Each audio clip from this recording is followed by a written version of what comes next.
few years ago, many people didn't know his name. It didn't ring any bells or spark conversations. Now he's one of the youngest leaders in the world and one of the most talked about. But who is Ibrahim Traoré? Where did he come from? And what are his plans for Burkina Faso? Buckle up as we explore the life and reign of Ibrahim Traoré. Traoré was born in 1988 in a small town in western Burkina Faso. He studied geology at the University of Ouagadougou. After that, he joined the army to serve his country during a time of great instability.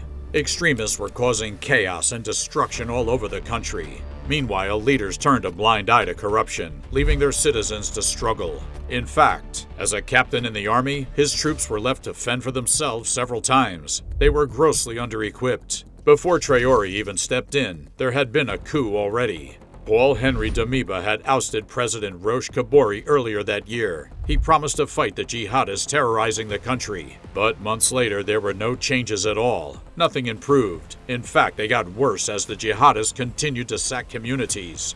There were increased attacks, more displaced people, and even more despair. However, in 2022, when a group overthrew Damiba, Traoré didn't want power at all. It wasn't some grand master plan of his that was years in the making. His comrades urged him on. They believed he could do what others could not. Fight for the people, not the system. So, at 34, Ibrahim Traoré became the leader of a new revolution. The first thing he did was wage an all-out war on the extremists. He pushed for mass recruitment into the volunteers for the defense of the homeland.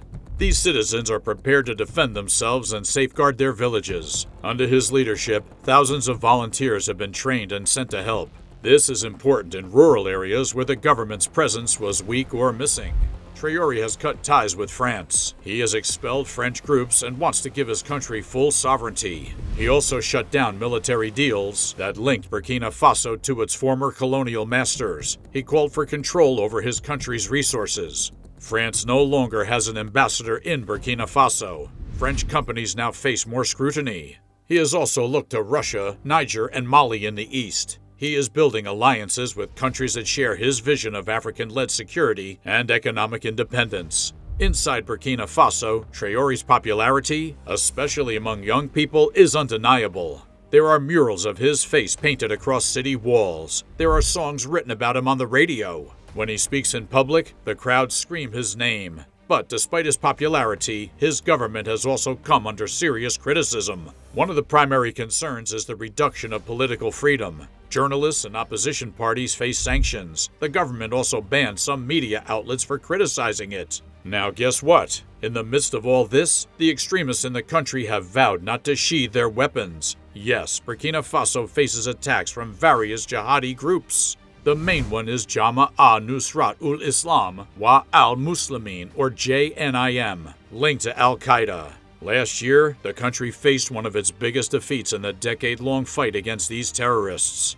Traoré claims he took power because his predecessors' methods failed to stop the insurgencies. Now he faces criticism for doing the same thing. There have been at least 3,059 violent events linked to militant Islamist groups since he came to power in October of 2022. This is a 20% increase when compared to 2 years before the coup. Around 40 towns and villages are controlled by terrorists. They are cut off from food and aid. These groups hold 60% of the country. Just when you thought you've seen it all, guess what? It gets worse. Traoré promised that his government would be only temporary. He aimed to hand power to a democratically elected president. This plan was meant to stabilize a country that seemed close to chaos. When he just took over, he promised again and again that he had no intention of remaining in power. Many have called the world's youngest head of state a skilled manipulator. They say he tells citizens what they want to hear to earn their strong support. But since Traoré took over, he has sidelined civilian leadership. Power now stays with the military. His opposition says his government shows all the early signs of a lasting military rule. Traoré has tightened his hold on power by extending his term to at least 2029. This comes after he promised that elections would take place in July last year. The French media has not held back its criticisms either, citing Traoré as a pawn of Russia. They are worried that his anti-French nationalism could spark uprisings in other African countries where France has interests, such as Senegal, Chad, and Ivory Coast. Additionally, human rights groups are sounding various alarms. They are all pointing to the abuse perpetrated by his security forces and civilian militias in rural areas where government presence is weakest. They stated that, under the banner of terrorism, Traoré is shutting down any form of dissent, making it incredibly difficult for ordinary citizens to make their voices heard and make their leaders accountable. Economically, the challenges are also not a joke. Traoré decided to cut ties with France and distance his country from traditional Western allies that have been important partners for decades. This might have won him popularity at home, but it is sending the wrong signals to potential investors. This has left the country even more isolated, without steady foreign investment and aid, and has resulted in a continuous rise in inflation. Essential goods are getting more scarce, and some development projects have stopped as funding from Western allies ceased. Another concern is that Traoré's government relies heavily on anti-French sentiment to rally support. Many have warned that this strategy is a double-edged sword that could backfire if not handled properly. More than 40% of the population are living below the poverty line as the terrorists continue to disrupt agriculture and commerce.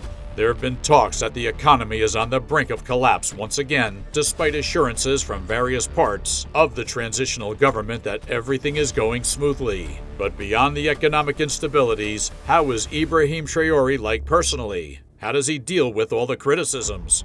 Well, it was said that Traoré didn't take kindly to his superior officers while he was still a captain. He silently accused them of sitting in air-conditioned headquarters and sending his men to face jihadists while being under-equipped. These seasoned senior officers now have to stand at attention for a man in his early 30s, and they didn't take kindly to this too, especially those who were loyal to the former head of state, Damiba. Many of these seasoned officers would be glad to see him fall, and yes, they've tried. On the eve of the one-year anniversary of the successful coup, Traoré was on the brink of being ousted, but the coup was foiled at the very last minute. Several elite officers were arrested, and since then, Traoré has been on the lookout for other coup attempts against him. In the days after the coup attempt, he banned traffic at night and stopped moving without armored vehicles and overwhelming security personnel that have been thoroughly vetted. He's been paranoid since then and is convinced that everyone, down to his lowest-ranking officer, must be watched. He regularly changes where he sleeps and trusts no one except his brothers. In the latest coup attempt, the government claimed the plotters were based in Ivory Coast, working with the terrorists and wanted to place the country under the supervision of an international organization. Furthermore, about a dozen officers who he suspected were plotting against him or were loyal to the past administration were sent to Russia against their will for a compulsory training course that will take over 2 years. He didn't restrict this tactic to the military alone. Several prominent civilians who have been openly critical of the administration have been drafted into the army and sent straight to the war front. This includes human rights defender Daouda Diallo and former foreign minister Ablase Ouedraogo. Ibrahim Traoré even uses fake news and propaganda like his new Russian friends. In fact, every state-owned media outlet in the country has been transformed into a mouthpiece for his government. They are always full of praises for the head of state while slandering his critics. He has also banned foreign media outlets known for their sharp criticisms.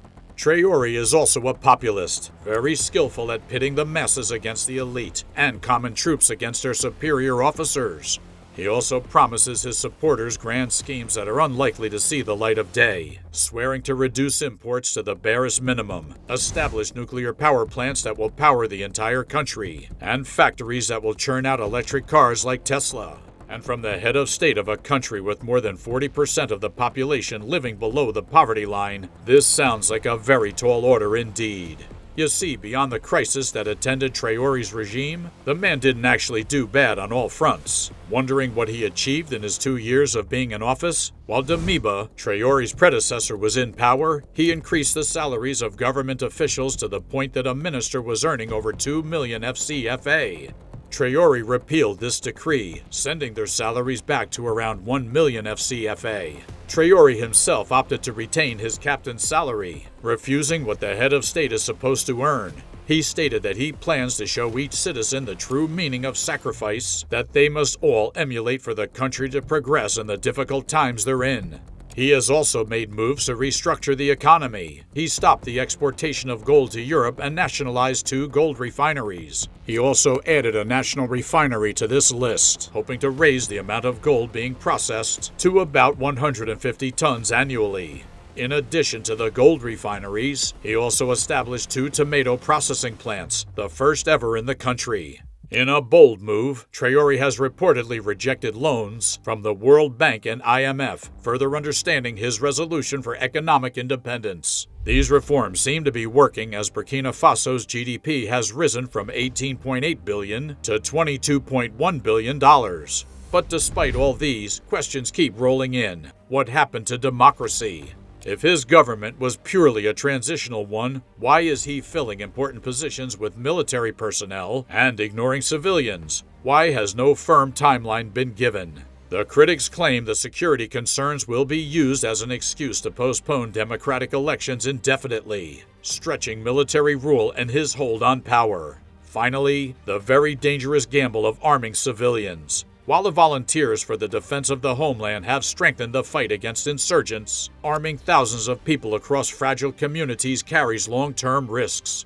When the immediate threat of jihadist groups eventually fades, who ensures that all those weapons are turned in, or that new conflicts don't erupt inside the country? In the end, Ibrahim Traoré's government sits at a crossroads. To his supporters, he's a revolutionary hero. To his critics, he's a young leader playing with fire, risking everything his country has fought for. And as always, the truth probably lies somewhere in between. Hey, if you found this breakdown useful, please give it a thumbs up and subscribe for more explorations of the world leaders shaping today's politics. Drop your thoughts in the comments. Do you think Ibrahim Traoré is leading Burkina Faso toward real change? Or is he the same as Damiba? Let's talk about it.